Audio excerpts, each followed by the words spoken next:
नमस्कार, आप देख रहे हैं प्रदेश का सबसे भरोसेमंद news channel India news Rajasthan. मैं हूं आपके साथ पराग गुप्ता। हमारी खास पेशकश में आपका स्वागत है।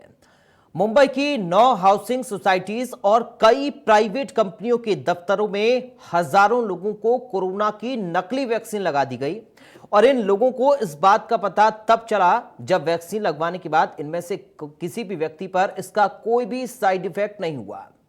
कहीं ऐसा तो नहीं कि आपके साथ भी वैक्सीन को लेकर कोई ऐसी धोखाधड़ी कर रहा हो या आगे जाकर करे। वहीं जयपुर में नकली रेमडेसिविर इंजेक्शन की कालाबाजारी का पर्दाफाश किया गया है। यहां पर मरीजों को 25-25 हजार में बेचे गए 1000 इंजेक्शन नकली पाए गए। ऐसे में सवाल उठता है कि आखिर कोरोना के संकट काल में भी ऐसा क्यों हो रहा है। आज इसी बड़े मुद्दे पर हम सवालों के जवाब टटोलने के लिए हाजिर हैं।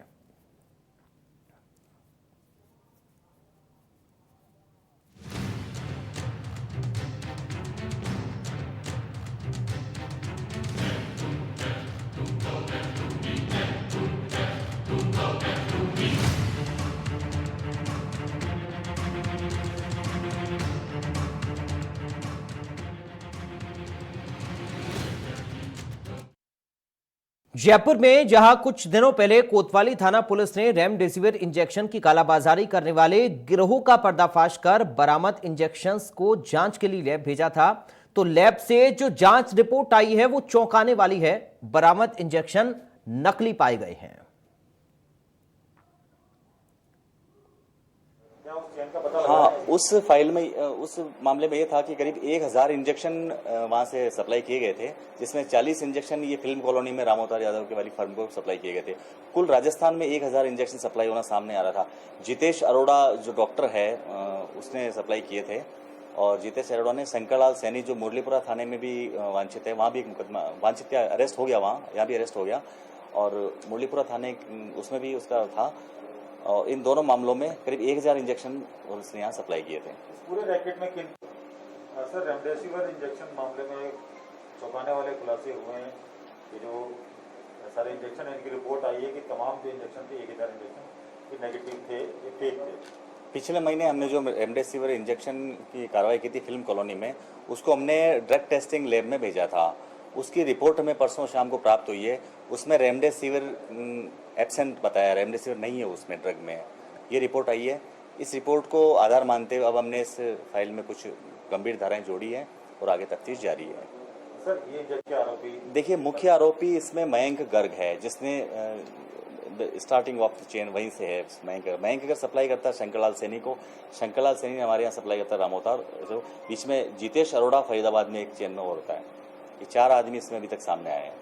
तो अभी कोई फरार है या सारे पकड़े? इसमें 3 आगे हैं। जितेश अरोड़ा को आ गया, शंकरलाल सैनी आ गया, रामअवतार यादव आ गया और मयंक गर्ग जो इसका मुख्य सरगना है, जहाँ से सप्लाई होती थी, इसका ओरिजिन जो है, ड्रग का ओरिजिन कहाँ से है, इसका हमें पता लगाना है। ये पंजाब में किसी मनोत नाम की जगह में वहाँ से वहाँ का रहने वाला है, वहाँ हम तलाश कर रहे हैं। एक आखिरी सवाल की आपने पकड़ लिए हैं, लेकिन उसके साथ साथ में अब आगे किस तरह की धाराएं आप? देखिए, ड्रग एंड कॉस्मेटिक्स एक्ट की 27A जो है सेक्शन, वो हमने इसमें लगाया है, जिसमें गंभीर सजा है, 10 साल की सजा है, वो हमने इसमें जोड़ा है। कुछ आईपीसी की धाराएं, उसके रेपर को देखते हुए आईपीसी कुछ धाराएं में ऐड करेंगे और बाकी जो धाराएं पहले से चल रही है वो है उसमें ऐड की जाती है।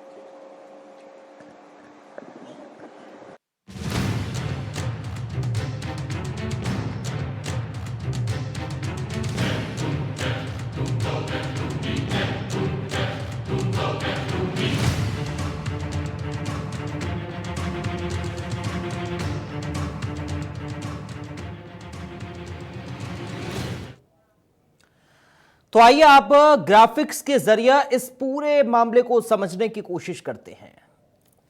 तो सोसाइटी वैक्सीनेशन कैंप में नकली वैक्सीन से आपको सावधान रहना है, क्योंकि मुंबई में नकली वैक्सीन लगाकर लाखों रुपए की लूट कर ली गई। वैक्सीन लगवाने का शॉर्टकट लोगों को भारी पड़ गया। जयपुर में नकली रेमडेसिविर इंजेक्शन की कालाबाजारी का पर्दाफाश हुआ है। मरीजों को बेचे गए 1000 इंजेक्शन नकली पाए गए हैं। नकली इंजेक्शन 25-25 हजार रुपए में लोगों को बेचे गए थे, जिनकी रिपोर्ट अब साफ तौर पर यह बताती है कि इंजेक्शन नकली थे। तो नकली वैक्सीन और नकली इंजेक्शन से आपको सावधान रहना है। और आज इसलिए इस पर हमने ये चर्चा रखी है ताकि आप लोग अवेयर हो सकें, जागरूक हो सकें और पूरी जानकारी हम आपको दे सकें कि आखिर ये पूरा माजरा है क्या, किस तरीके से सप्लाई इन नकली इंजेक्शंस की जा रही और किस तरह से नकली वैक्सीन लोगों को लगा दी गई। तो बाकायदा वैक्सीनेशन कैंप आयोजित किए जाते हैं लोगों की ओर से और नकली वैक्सीन लगा दी जाती है, क्योंकि मुंबई में इसी तरीके का मामला सामने आया है और सैकड़ों लोगों को यह वैक्सीन लगा दी गई है, लाखों रुपए ऐंठ लिए गए हैं और उसके बाद यह पता चला है कि यह वैक्सीन नकली थी। और आइए अब एक नजर डालते हैं सवालों पर, क्योंकि इस मामले में सवाल खड़े हो रहे हैं जिनका जवाब जानना हम सबके लिए बहुत जरूरी है। तो नकली वैक्सीन को पकड़ने के लिए आखिर ड्रग्स कंट्रोल विभाग क्या कर रहा है? प्रशासन की बिना इजाजत के कैसे लगते हैं अनाधिकृत टीकाकरण कैंप? ये बड़ा सवाल है। और साथ ही बिना रजिस्ट्रेशन के टीका लगाने वाले निजी कैंप पर आखिर निगरानी कैसे की जा सकती है? क्या जीवन रक्षक दवा की कालाबाजारी पर उम्र कैद की सजा होनी चाहिए? इसके साथ ही ऑनलाइन नकली दवा और टेस्टिंग किट बेचने वालों की जांच कैसे होगी? ये तमाम सारे सवाल हैं जिनको सुनिश्चित करना जरूरी है। तो क्या कुछ ड्रग्स कंट्रोल विभाग की ओर से किया जा रहा है? कैसे इन लोगों को पकड़ा जाए? कैसे इन कैंप्स को देखा जाए कि बिना रजिस्ट्रेशन के आखिर कैसे ये लोग कैंप लगा रहे हैं वैक्सीनेशन के और लोगों को वैक्सीन भी लगा रहे हैं, वो भी नकली वैक्सीन? बिना रजिस्ट्रेशन के टीका लगाने वाले निजी कैंप पर निगरानी आखिर कैसे की जाए? ये इंडिया न्यूज के सवाल हैं जिनका आप जवाब आज हम तलाशने की कोशिश करेंगे, क्योंकि जीवन रक्षक दवाओं की कालाबाजारी जो हो रही है उस पर कड़ी से कड़ी क्या सजा होनी चाहिए? नकली दवा और टेस्टिंग किट बेचने वालों की जांच आखिर कैसे होगी? नकली वैक्सीन को पकड़ने के लिए आखिर ड्रग्स कंट्रोल विभाग क्या कुछ कर रहा है?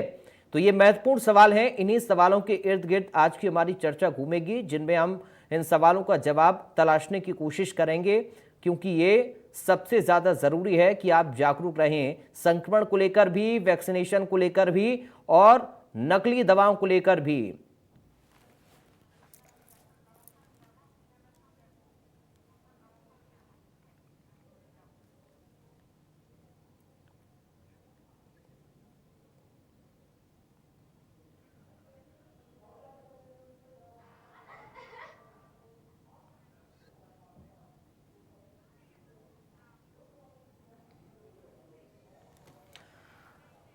तो हमारे साथ डॉक्टर नरोत्तम शर्मा जुड़ गए हैं, जो सीएमएचओ हैं जयपुर से। डॉक्टर नरोत्तम शर्मा जी, आपका बहुत स्वागत है सर इंडिया न्यूज में।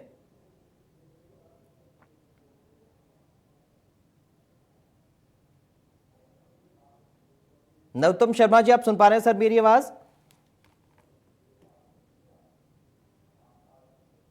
आपकी आवाज आ रही है मुझे? जी जी।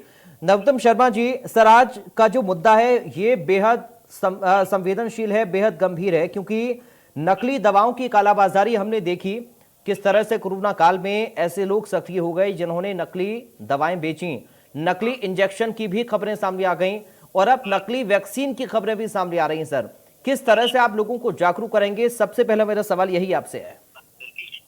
देखिए, जिस तरह से आप बता रहे हैं, पिछले कोरोना काल में लगभग 1 साल से जिस तरह से कोरोना का संक्रमण बढ़ा है, हमने देखा है कि लोगों के अंदर भी गलत काम करने की प्रवृत्ति बढ़ी है। पहले रेमडेसिविर इंजेक्शन नकली आए, इसके बाद अन्य इंजेक्शन के बारे में जानकारी प्राप्त हुई। उसके अतिरिक्त अब वैक्सीन के अंदर भी अब देखने में आया, सुनने में आ रहा है कि वैक्सीन के अंदर भी लोग बाग गलत काम कर रहे हैं। यदि आपको लगता है कि ये नकली वैक्सीन इंजेक्शन है, सीधा सा तरीका है, आप वैक्सीन यदि आप लगवाने जा रहे हैं, चाहे प्राइवेट सेंटर हो चाहे गवर्नमेंट सेंटर हो, आपको गवर्नमेंट सेंटर तब तो कोई दिक्कत ही नहीं है, क्योंकि वो गवर्नमेंट का सेंटर है, वहाँ कोई गलत काम होगा ही नहीं।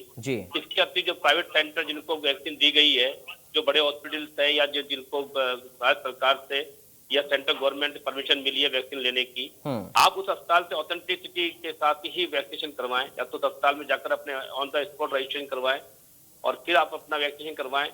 अन्यथा आप बिना उसके आप या चाहेंगे कि आप यदि वैक्सीन करा रहे हैं कि गलत जगह पर, तो हो सकता है कि आपको गलती चीज हो जाए। जी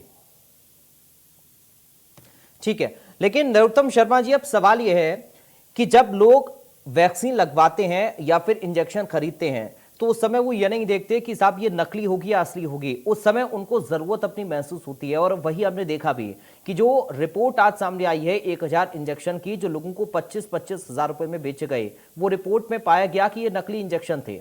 अब ऐसे में जब लोगों ने इंजेक्शन खरीदे तब उनकी जरूरत थी, उनका मरीज उनको बचाना था। तो अब ये सावधानी विभाग के ऊपर है कि वो कैसे लोगों को अवेयर करे या फिर कैसे लोगों को सुरक्षित इन नकली वैक्सीन, नकली दवा, नकली इंजेक्शन से रखे और ऐसे लोगों पर शिकंजा भी कसा जाए। जी, आपको आवाज आ रही है? आपको जी मेरी? जी, आपकी आवाज आ रही है सर। जी, आप बिल्कुल सही बोल रहे हैं कि जहाँ तक नकली इंजेक्शन की बात है, जी यदि आप बिना किसी ऑथेंटिसिटी के, बिना किसी दुकान पे जाके अपने आप सामान लेते हैं, बिना बिल के आप सामान लेंगे, तो निश्चित रूप से आपको गलत चीज मिलने की संभावना बनी रहती है।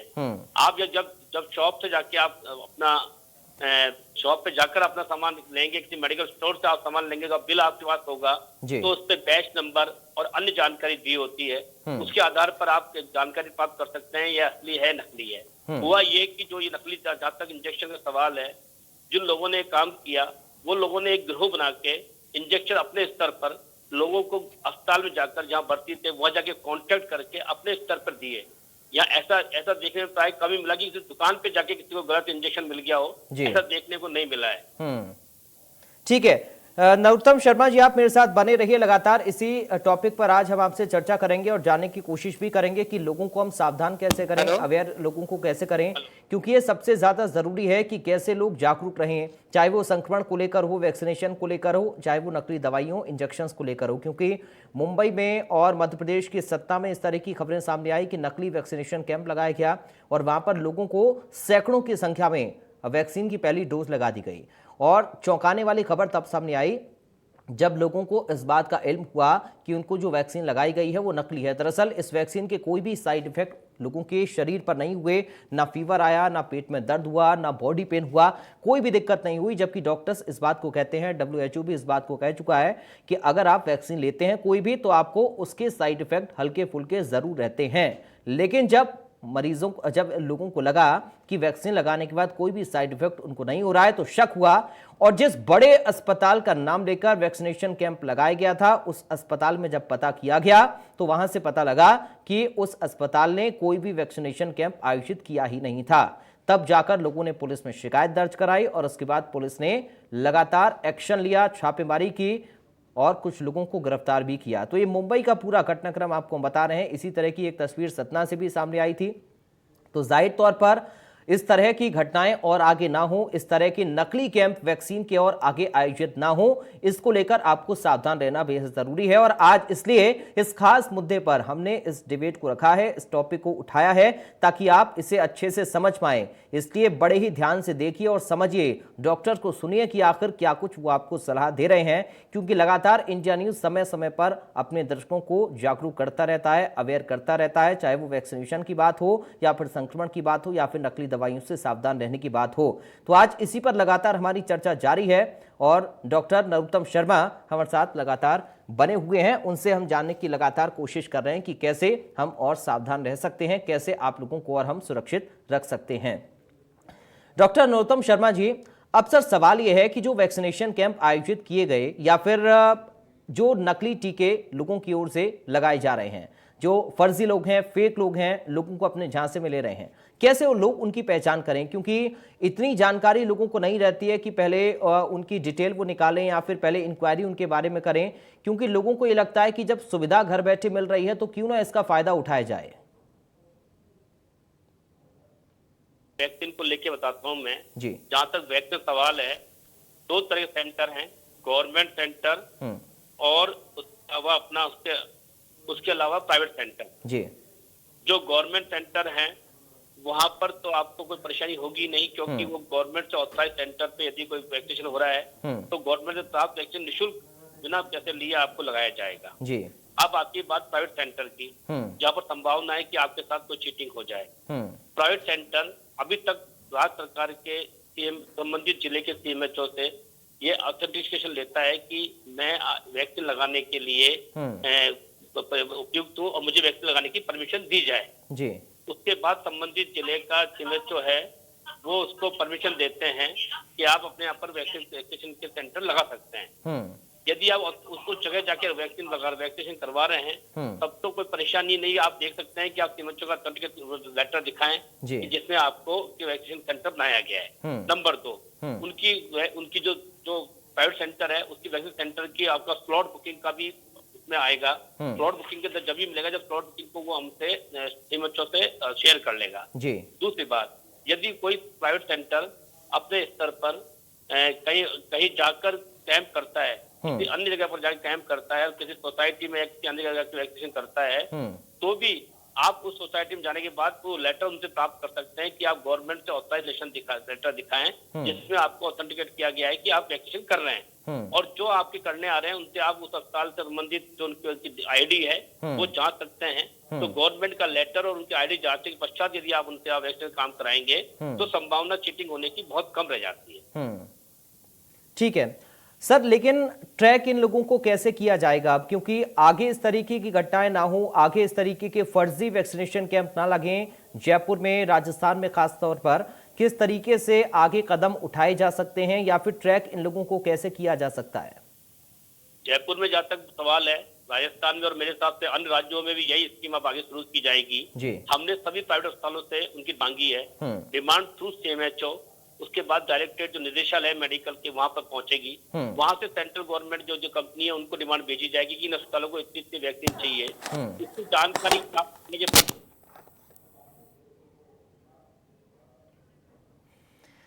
तो चलिए, लगता है तकनीकी कुछ खामी है, आवाज नहीं आ पा रही है डॉक्टर नरोत्तम शर्मा की। एक बार फिर से हम उनसे जुड़ेंगे, लेकिन बड़ी ही महत्वपूर्ण बातें नरोत्तम शर्मा जी बता रहे थे और उन्होंने बताया कि कैसे हम इन लोगों से सावधान रह सकते हैं। आप ये बात अपने दिमाग में बसा लीजिए, क्योंकि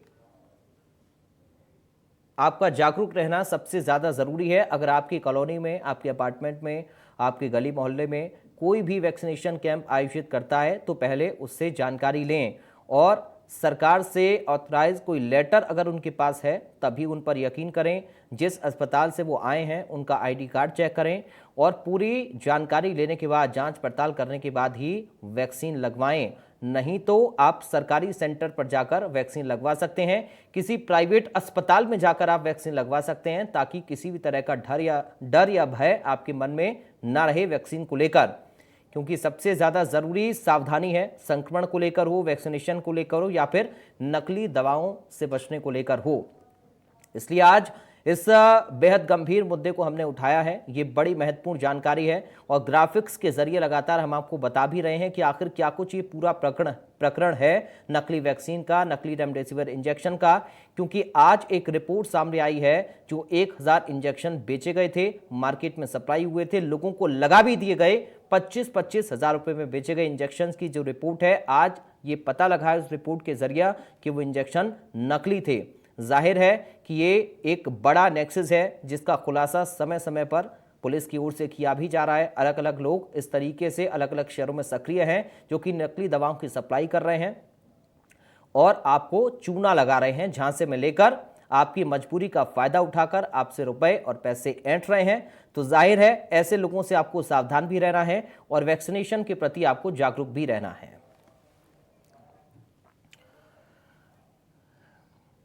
हमारे साथ जयपुर से सैटेलाइट अस्पताल से डॉक्टर रघुवीर सिंह जुड़ गए हैं। रघुवीर सिंह जी, आपका स्वागत है सर इंडिया न्यूज में।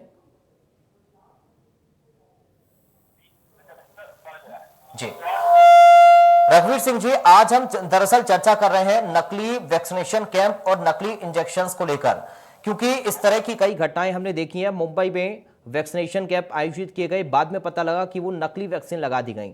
मध्य प्रदेश के सतना में भी इस तरीके की खबरें सामने आई और आज जो रिपोर्ट आई है राजस्थान में, जयपुर में एक रेमडेसिविर इंजेक्शन की, उससे ये पता लगा है कि जो लोगों को इंजेक्शंस लगा दिए गए वो नकली थे। तो अब कैसे लोग जागरूक रहें, कैसे खुद को सावधान रखें, क्योंकि संक्रमण के प्रति, वैक्सीनेशन के प्रति लगातार हम लोगों को जागरूक कर रहे हैं, लेकिन अब नकली दवाओं से सावधान कैसे लोगों को रहना है और वैक्सीनेशन असली है या नकली, उसकी पहचान कैसे करनी है सर रघुवीर जी? देखिए, नकली जो वैक्सीनेशन कैंप, तो ये बड़ी, अभी मैं कल ही इसको सुन रहा था, बड़ा विचित्र लगा। हाँ, इस तरह के जिस तरह भी जो कैंप लगा रहे हैं और उनके अपने को झांसे में नहीं आना चाहिए। हमें जो भी अथॉरिटी है, डिस्ट्रिक्ट अथॉरिटी, उसको जरूर कॉल करना चाहिए। जब भी इस तरह के कैंप हो तो नॉर्मली जो CMHO या RCHO ऑफिसर्स होते हैं जी। इस कैंप के आयोजक, उनसे बात करनी चाहिए। निकटतम जो अस्पताल है उससे जरूर सूचना लेनी चाहिए और तभी अपन इससे बच सकते हैं। ये इस तरह के फ्रॉड चल रहे हैं तो ये तो बड़े भयावह है। अभी एक पूना में या महाराष्ट्र में जो किस्सा हुआ है जी। तो ये लोग इस तरह का कर रहे हैं। ये तो बिल्कुल इसमें सावधान रहने की जरूरत है। और जहां तक इंजेक्शन की बात है, वो भी कभी भी इंजेक्शन जो रेमडेसिविर इंजेक्शन सिर्फ हॉस्पिटलाइज पेशेंट को ही लगाया जाता है। अस्पताल में अगर भर्ती है, ऑक्सीजन के सपोर्ट पर है, तभी रेमडेसिविर इंजेक्शन का कोई औचित्य है। अपने को इसमें कभी भी इस बुलावे में नहीं आना चाहिए जी। क्योंकि ये इंजेक्शन सिर्फ हॉस्पिटल में ही लगाया जा सकता है और इसके साइड इफेक्ट भी अच्छे खासे होते हैं। तो अच्छे जो भी ऑथराइज हॉस्पिटल है, कोविड हॉस्पिटल है, उसी में ये लगना चाहिए और कभी भी महंगे इंजेक्शन किसी से भी झांसे में आकर नहीं खरीदने चाहिए। ठीक है रघुवीर सिंह जी, एक बात मैं आपसे समझना चाह रहा हूं सर कि जो इंजेक्शन नकली पाए गए हैं रिपोर्ट में, वो इंजेक्शन लोगों को लग भी गए हैं, तो कैसे अब उन लोगों को ट्रेस किया जा सकता है और कैसे ये पता लगाया जा सकता है कि जिन लोगों को इंजेक्शन लगे हैं उनको क्या क्या नुकसान हुआ उनकी बॉडी में उन इंजेक्शन का? देखिए, नकली इंजेक्शन तो उसमें क्या क्या चीज है, कहीं कोई डिस्टिल वाटर हो, कोई दूसरी टाइप का साल्ट हो, तो इसका तो अगर उसके कोई ऐसा इफेक्ट आते हैं तभी अपन उस समय पता कर सकते हैं इसमें कि भाई इस तरह का कोई इफेक्ट है ऐसे इंजेक्शन का। ये एक बड़ी चुनौती आप रघुवीर जी मान रहे हैं प्रशासन के सामने और स्वास्थ्य विभाग के सामने भी, क्योंकि आप लोग लगातार लोगों को वैक्सीनेशन को लेकर जागरूक करते हैं, दवाइयों को लेकर जागरूक करते हैं, लेकिन अगर इस तरीके के लोग सक्रिय हो जाएं कि लोगों की मजबूरी का फायदा उठाएं, उन्हें नकली दवाएं सप्लाई कर दें, नकली इंजेक्शन दे दें सिर्फ पैसे के लालच में, तो क्या ये बड़ी चुनौती है? नहीं, ये देखिए, ये इस तरह के कुछ ऐसे लोग सक्रिय हैं, लेकिन पैसे के लालच में पब्लिक को भी आज कोविड को कम से कम 1.5 साल हो गए, अवेयर रहना चाहिए। अवेयरनेस ही सबसे बड़ी समझदारी जी। आज सबको पता है कि सिर्फ इलाज सिर्फ हॉस्पिटल में जाकर लेना है, ऑथराइज जगह पर जाकर लेना है। उसमें क्यों वो इन झांसों में आए? उनको कतई ऐसे झांसों में नहीं आना चाहिए। संबंधित जो भी अस्पताल है, जो कोविड हॉस्पिटल है, सिर्फ वहीं जाकर के अपना इलाज कराना चाहिए और वहीं उन्हीं की सलाह माननी चाहिए। ठीक है सर, आप मेरे साथ बने रहिए। डॉक्टर नरोत्तम शर्मा भी बने हैं जयपुर से, CMHO। नरोत्तम शर्मा जी, मैं आपसे भी सर यही थोड़ा समझना चाहूंगा कि जिन लोगों को इंजेक्शंस लग गए हैं और वो नकली पाए गए हैं रिपोर्ट में, कैसे अब उनको ट्रेस किया जाएगा?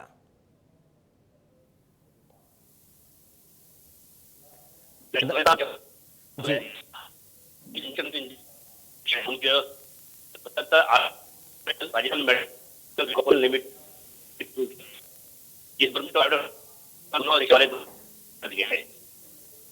की पालक ऐसे हुई और लोगों ने इंजेक्शन कर बेच